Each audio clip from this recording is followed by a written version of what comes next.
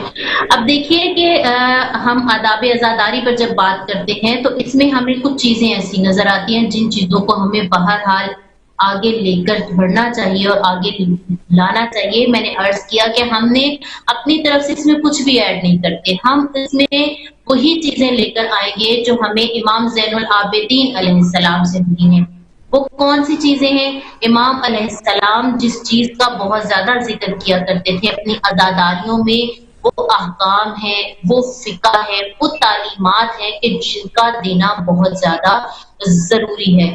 لہٰذا سب سے پہلے اگر ہم دیکھیں تو ہمیں اس بات کی طرف توجہ رکھنی چاہیے کہ ہم اپنی عزاداری میں ان چیزوں کو لے کر آئیں جو امام زین العابدین نے لی ہیں. میں نے کچھ چیزوں کی لسٹ بنائی ہے جو جب تک ہمارا وقت ہوگا ہم اس پر گفتگو کریں گے کہ امام علیہ السلام نے اور کربلا والوں نے کون کون سے ایسے نکات ہیں کہ جو اپنی زندگیوں میں روشن کی، اور ہمیں بھی اس پر بات کرنے کی اور ان چیزوں کو سمجھنے کی ضرورت ہے. سب سے پہلے اگر ہم دیکھتے ہیں تو معصومین علیہ السلام نے اور امام نے اور کربلا والوں نے ہمیں جو پیغام دیا ہے وہ عزاداری میں جن چیزوں کو شامل کیا جائے وہ سب سے پہلی چیز، یعنی ہم عزاداری کرنے بیٹھتے ہیں تو اس عزاداری میں پڑھنے والوں کے لیے، سننے والوں کے لیے، ہر ایک کے لیے ان چیزوں پر غور ضروری ہے. اپنی مجالس کے اندر ان چیزوں کو ایڈ کریں، ان آداب کو لے کر آئیں، ان چیزوں کو اہمیت دیں. ایک آداب ہے سننے والوں کے لیے، کچھ آداب ہے پڑھنے والے کے لیے کہ اس نے کن کن چیزوں کو شامل کرنا ہے. آج میں ان چیزوں پر بات کرنا چاہوں گی کہ جو مجلس کو، عزاداری کو برپا کر کے اس کو پڑھ رہا ہے، جو اس میں ذاکر ہے، عالم ہے، ان کو کن چیزوں کی طرف توجہ دلانی چاہیے. عوام الناس کی، عوام کے لیے آداب کچھ اور طرح سے ہیں، اور جو پڑھ رہا ہے، جو ایک مقام، اس مقام پر بیٹھا ہے کہ جہاں پر امام زین العابدین بیٹھ کر سکھایا کرتے تھے، عالیہ زینب عزاداری کیا کرتی تھی، اس مقام پر بیٹھ کر کن کن پوائنٹس کو کم از کم ان چیزوں کو ہم اپنے ان جو ہماری ایک 2.5 ماہ کی حسینی ورک شاپ ہے، کوئی بھی کورس کرنے کے لیے ہم جاتے ہیں تو اس سے پہلے ہم کچھ اور ہوتے ہیں اور اس کے بعد کچھ اور ہوتے ہیں. اب یہاں پر ضرورت یہ ہے کہ جب پہلے تھے ایام ازا شروع ہونے سے پہلے تو کچھ اور تھا، اب ہمیں ایام ازا کے بعد کچھ اور ہونا چاہیے، کچھ تبدیلیاں آنی چاہیے ہمارے اندر. اور ان تبدیلیوں کو رونما کرنے کے لیے اہم کردار ہے ان افراد کا کہ جو ممبر پر بیٹھتے ہیں اور اہل ممبر افراد ہیں، ان کے حوالے سے کہ ان کو کچھ چیزوں کی طرف توجہ ضرور دینی چاہیے، اپنی مجالس کے اندر شامل کرنا چاہیے. اور یہ میں اپنی طرف سے کوئی بات نہیں شامل کر رہی، یہ تو وہ سنت ہے، یعنی آداب عزاداری جو امام زین العابدین علیہ السلام نے اور عالیہ زینب کبریٰ نے ہمیں بتائی. سب سے پہلی چیز ہے جس کی طرف بہت توجہ دلائی جانی چاہیے، وہ چیز توحید ہے. توحید سب سے پہلا مقصد عزاداری ہے، کیونکہ شہادت امام حسین علیہ السلام کا بھی سب سے پہلا مقصد جو تھا وہ مقصد توحید کی بقا تھی، وہ مقصد اسلام کی بقا ہے. اور وہ اسلام جو محور، جس کا محور توحید ہے، خداوند عالم کے لیے ہے کہ مولا جو فرماتے ہیں لا معبود سوا، کہ پروردگار عالم تیرے علاوہ اور کوئی بھی معبود نہیں ہے، تیرے علاوہ اور کوئی بھی پروردگار نہیں ہے. یہ توحید ہے. اگر ان مجالس کے اندر توحید کے حوالے سے گفتگو کی جائے تو یہ بہت ضروری ہے. اور سسٹر میں اس حوالے سے بھی اس توحید کے بات پہ زیادہ زور اس لیے بھی دینا چاہوں گی کہ ہمارے لیے جب پروپیگنڈے کیے جاتے ہیں اہل تشیعوں کے لیے، تو ہمیں بہرحال دائرہ اسلام سے ہی خارج کر دیا جاتا ہے اور بدعتوں کے اور اس طرح کے الزامات میں لپیٹ کر نئی نسل کو ہم سے دور کیا جاتا ہے کہ کہیں اس کے قریب نہ آنے پائے اور اس عزاداری کو سمجھنے نہ پائیں. تو ضروری ہے کہ جو کام شروع ہی لا الہ الا اللہ سے ہوتا ہے تو وہاں پر پھر ہر طرح کے اعتراضات کرنے والوں کے اعتراض ختم ہو جاتے ہیں، کیونکہ دین جو ہے کل کا کل دین توحید ہے. اول جو اس کی سیڑھی ہے وہ توحید ہے. کوئی دائرہ کفر سے مسلمان ہونا چاہتا ہے تو ہم سے سب سے پہلے لا الہ الا اللہ پڑھاتے ہیں، باقی کلمات بعد میں آتی ہیں. سب سے پہلا کلمہ لا الہ الا اللہ ہے. تو جب ہماری عزاداریاں توحید کا پیغام دیں گی تو پھر کہیں پر بھی دوسروں کے لیے بھی اعتراض کی بات نہیں رہتی ہے. تو ہماری عزاداری توحید سے شروع ہونی چاہیے، اور توحید ہمیں قرآن سے ملتی ہے، معصومین کے کلمات سے ملتی ہے، خطبات سے ملتی ہے. یہ تمام مقامات ہیں کہ جہاں پر ہمیں توحید کا ذکر ملتا ہے. ہمارے ممبر سے، ممبر حسینی سے اگر توحید کو روشن نہیں کیا جاتا تو پھر وہ عزاداری ظاہراً بے مقصد نظر آتا، ظاہراً یہ اپنے اصل مقام تک نہیں پہنچتی اگر اس میں توحید کا درس شامل نہیں ہوتا ہے. پھر اس کے بعد قرآن ہے. قرآن کو اپنی عزاداریوں کے اندر شامل کیا جائے، قرآن سے گفتگو کا آغاز کیا جائے کہ ہماری عزاداری کا محور قرآن حکیم ہے، ہماری عزاداری کا محور مقصد قرآن کو سمجھنا ہے. جب ہمارا یہ عقیدہ ہے کہ معصومین علیہ السلام قرآن ناطق ہیں تو پھر ہم قرآن صامت سے کیوں نہ ان کی وضاحت کریں، کیوں نہ ان کے فضائل کو بیان کریں. قرآن ناطق بھی اس وقت میں سمجھ آئے گا جب ہمیں قرآن صامت سمجھ میں آئے گا. تو قرآن کو اپنی عزاداری میں شامل کیا جائے، قرآن کو زیادہ سے زیادہ اہمیت دی جائے. سرنامہ کلام جو ہے اس میں قرآن حکیم کی آیت کو بنایا جائے، یعنی لوگوں کو، عزاداروں کو جڑ جانے کی ضرورت ہے قرآن حکیم کے ساتھ. قرآن ہمیں ہر طرح سے علم دیتا ہے، شعور آگاہی دیتا ہے، اور امام حسین علیہ السلام کو بھی دیکھیے کہ امام کا سر تن سے تو جدا ہو گیا لیکن امام حسین علیہ السلام قرآن سے جدا نہیں ہوئے ہیں، اور امام نوکے نیزہ پر بھی قرآن پڑھتے ہوئے یہ بتا رہے ہیں کہ جو بھی میرا عزادار ہوگا، جو بھی میرے پر رونے والا ہوگا، اسے قرآن سے محبت ضرور ہوگی۔ صرف ماہر کے لیے نہیں ہے، قرآن کو اپنی عزاداریوں میں شامل کرنا بہت زیادہ ضروری ہے۔ اور ہمارے امام زین العابدین جن کے حوالے سے ہم نے اس بات کا لیا کہ ہم اپنے امام کے مطابق عزاداری کو منائیں، تو امام زین العابدین بھی تو دیکھیے قرآن ہی تو لوگوں کو سکھاتے تھے۔ عالیہ زینب بھی قرآن سکھاتی تھی، قرآن کی تعلیم دیتی تھی، اس کا ترجمہ، اس کی تفسیر، اس کی وضاحت، جہاں سے کسی کو سمجھ نہیں آتا ہے ان چیزوں کو لوگوں کے سامنے رکھا جائے۔ لہذا قرآن کو کھولا جائے، قرآن کی مجالس میں قرآن کے حوالے سے گفتگو کی جائے، قرآن کی آیات کے حوالے سے، قرآن حکیم کی سورہ کے حوالے سے موضوعات کیے جائیں۔ ان حوالوں سے گفتگو کرنا بہت ضروری ہے۔ ہماری عزاداریوں میں قرآن کم رنگ ہوتا ہے، یہ حقیقت ہے متاسفانہ، اور ہم اس بات کو تسلیم بھی بہت حد تک جو افراد شامل کرتے ہیں وہ کرتے ہیں، ان کو نہیں شامل کرے، لیکن بات جو ہے وہ عرف عام کی ہے۔ عرف عام میں قرآن عزاداریوں میں قرآن کا رنگ نظر نہیں آتا، نہ عملی طور پر سیری طور پر، دونوں حوالوں سے۔ جب قرآن ہماری عزاداریوں میں منور ہوگا تو ہی ہمارے قلوب کی روشنی کا وہ ذریعہ بنے گا۔ پھر انہی میں دیکھیے ہمیں اہل بیت اطہار نے جن چیزوں کو سکھایا ہے، احکام ہے، احکام اپنی مجالس میں شامل کیے جائیں، وہ ایک حکم میں شامل کیا جائے۔ جناب سیدہ فاطمہ الزہرا سلام اللہ ارشاد فرماتی ہیں کہ اگر کسی نے کسی کو ایک حکم بھی سکھا دیا شریعت میں سے تو اس کی جنت کی محض ضامن ہے۔ تو کیا خوب بات ہے کہ اگر آپ کے سامنے 20 25 50 100 150 کتنے بھی افراد بیٹھے ہیں، آپ روح کا ایک حکم ان کو سکھائیے۔ یہ ایک حقیقت ہے، یہ ایک بات واضح ہے کہ مومنین مجالس تو دن میں 4 4 5 5 سنتے ہیں لیکن وہ احکامات سے دور ہوتے ہیں۔ اگر روز کا بھی ایک حکم بیان کیا جائے اور لوگوں کو سکھایا جائے تو یہ بہت ہی زیادہ ایک مقصد عزاداری بنا دیتا ہے کہ جب عزاداری کے ایام شروع ہوئے تو ہمیں احکام سے عزادار ناواقف تھے، اور عزاداری کے ختم ہونے تک کچھ 100 200 بھی مسائل سیکھ جاتے ہیں، تو یہ بھی بہت بڑی بات ہوتی ہے۔ احکامات کو شامل کیا جائے۔ امام زین العابدین اپنی عزاداریوں میں احکامات کو شامل کیا کرتے تھے، امام لوگوں کو باقاعدہ ان چیزوں کی تعلیم دیا کرتے تھے۔ تو ہم اپنی عزاداریوں میں کیوں نہ اس کو شامل کریں؟ ہم نے اپنی عزاداریوں کو کیوں ایک الگ سے رنگ دے دیا ہے؟ ہماری عزاداری بھی تو ویسی ہی ہونی چاہیے جیسے امام زین العابدین نے کی ہے، اور جیسے امام زین العابدین نے ہمیں سکھائی ہے۔ ان سے بہتر کوئی عزادار نہیں ہو سکتا، اور ان سے بہترین کسی کا طریقہ اور اسلوب نہیں ہو سکتا۔ ہمیں اپنی ان عزاداریوں میں ان چیزوں کو شامل کرنے کی بہت زیادہ ضرورت ہے۔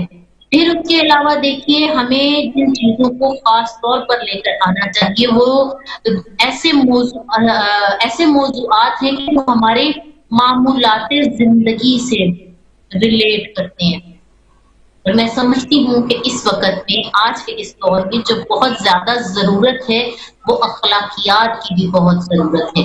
اخلاقیات کے سینس میں کہ صرف اخلاقیات دوسروں کے ساتھ ہنس کے بولنا نہیں ہے، وہ اخلاق اپنی تربیت سے شروع ہوتا ہے اور پھر ایک سوسائٹی پہ وہ اثر کرتا ہے، پھر وہ معاشرے پر اثر کرتا ہے۔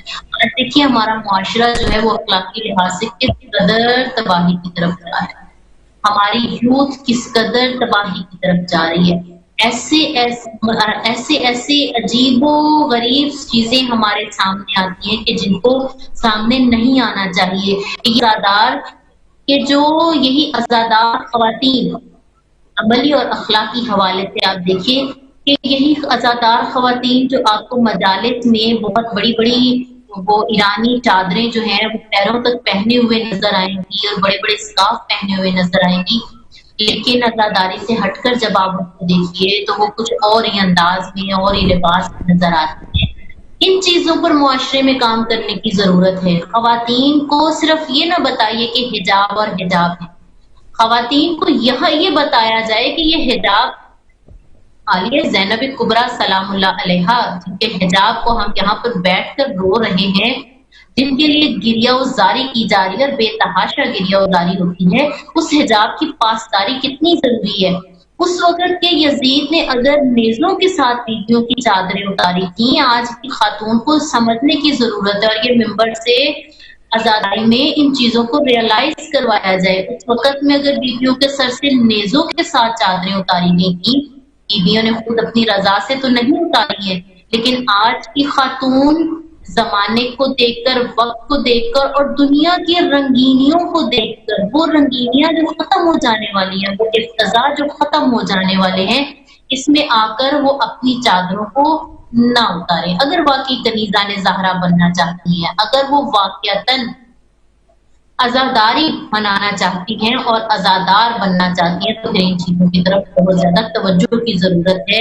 یہی ہماری مومن بچیاں ہیں جن کے آپ دیکھیے سوشل میڈیا پر کیسے کیسے اکاؤنٹس ہیں، یہی جو چادر پہن کر آ کر بیٹھی ہوئی ہیں۔ بہت اچھی بات ہے، عزاداری کے آداب میں سے اب آپ پردہ ہو کر آئیے، لیکن عزاداری کے آداب میں یہ بھی ہے کہ آپ یہاں سے باپ پردہ ہو کر تشریف لے کر جائیے اور پھر اس کے بعد باپ پردہ ہی رہیے۔ آج ان بچیوں کے جب اکاؤنٹس ہم دیکھتے ہیں، ہماری مؤمن بچیاں ہیں، لیکن اس نامناسب حرکات پر، ان گناہوں پر، جہاں پر شرمندگی ہونی چاہیے، جہاں افسوس ہونا چاہیے، وہاں پر لائکس کے چکر میں یہ کہاں سے کہاں پہنچتا جا رہا ہے معاشرہ۔ یہ خواتین، یہ بچیاں کہاں سے کہاں پہنچتی جا رہی ہیں۔ جو زیب نہیں دیتا کنیزان زہرا کو، جو عزاداروں کے لیے زیب نہیں دیتا، یہ اخلاقی پستی نامناسب ہے ہر عزادار کے لیے۔ اپنے اندر وہ قوت پیدا کریں، اپنے اندر وہ توانائی پیدا کریں کہ ہم عزاداری میں آ کر بیٹھے ہیں تو ہم یہاں سے پورے سال کے لیے، پوری زندگی کے لیے عزادار بن کر جائیں، نہ کہ کچھ دنوں کے لیے، کچھ لمحوں کے لیے بن کر جائیں۔ گناہوں پر خوش ہونے کی بجائے اس پر افسوس ہونا چاہیے، لیکن آج کا ہمارا معاشرہ ایسی اخلاقی پستی میں چلا گیا ہے کہ گناہ کرنے کی جتنی بھی حرکتیں ہیں، جتنے بھی اسلوب ہیں، اور جس میں سب سے بہت جو برے طریقے سے کردار ادا کر رہا ہے وہ سوشل میڈیا کا ہے۔ ان چیزوں پر، گناہوں پر افسوس ہوتا ہے، لیکن آج ہماری یہی قوم، میں باقی کسی سے بات نہیں کر رہی، آج میں بالخصوص مخاطب ہوں اپنی شیعہ قوم کے ساتھ، اپنی شیعہ خواتین کے ساتھ، اپنی شیعہ بچیوں کے ساتھ، اپنی شیعہ یوتھ کے ساتھ، کہ ہم عزادار امام حسین ہیں۔ یہ تحفہ اللہ نے ہمیں دیا ہے، یہ تحفہ خدا نے کسی اور کو نہیں دیا۔ ہمیں اللہ نے غم امام حسین کے لیے پیدا کیا، باقی لوگوں کو اس لیے پیدا نہیں کیا۔ ہمارے اندر اس فضیلت کا احساس ہونا چاہیے، ہمارے اندر اس چیز کی اہمیت ہونی چاہیے۔ ہمارے پاس عزاداری، خداوند عالم کا دیا ہوا یہ کرم عزاداری ہے، ہمارے پاس موجود ہے، کہ جس کے ذریعے سے ہم ہر دور جیت کو للکارتے ہیں، اور للکار صرف نہیں ہوتی بلکہ ان کو پست بھی کرتے ہیں، ان کو شکست بھی دیتے ہیں۔ وہ شکست نے اخلاقی لحاظ سے بھی دی ہوئی ہے۔ آج کمرے کی رنگینیوں میں رنگے جانے کی بجائے اپنے اندر حسینی اپنے اندر حسینی حرارت پیدا کریں۔ رسول اکرم ارشاد فرماتے ہیں نا کہ قتل حسین مومنین کے دلوں کو ایسی حرارت عطا کرتا ہے جو کبھی بھی ٹھنڈی نہیں ہوتی۔ وہ حرارت ایمان کی حرارت ہے، وہ حرارت جو ہے وہ انسان کی طاقت، حسینی ہونے کی طاقت ہے، وہ حرارت اس کے اندر وہ استقامت کی طاقت ہے کہ میں نے اس وقت زمانے میں اگر میں حسین کے ساتھ نہیں تھا، آج بھی مصائب میں ہم سنتے ہیں نا کہ میں اپنے مولا کے ساتھ ہوتا، تو آج بھی ایک حسین ہے، انہیں بھی ہماری ضرورت ہے۔ اس حسین کو بھی پاک پردہ لشکر کی ضرورت ہے، پاک پردہ خواتین کی ضرورت ہے، اس حسین کو بھی باحیا غیرت جوانوں کی ضرورت ہے۔ اپنے آپ کو اس لیے آمادہ کیجیے۔ میں نے عرض کیا کہ ہر کوئی دعائے سیدہ فاطمہ الزہرا نہیں ہے، ہم ہیں جو جناب سیدہ زہرا کی دعا ہے، تو ہم نے اس دعا کی لاج رکھنی ہے۔ وہ صرف آنسوؤں کی صورت میں لاج نہیں رکھی جا سکتی، وہ صرف رونے اور گریے کی صورت میں لاج نہیں رکھی جا سکتی، وہ صرف اس صورت میں نہیں کہ ہم نے 2 مہینے رو لیا تو ہم نے جنت کو کما لیا ہے۔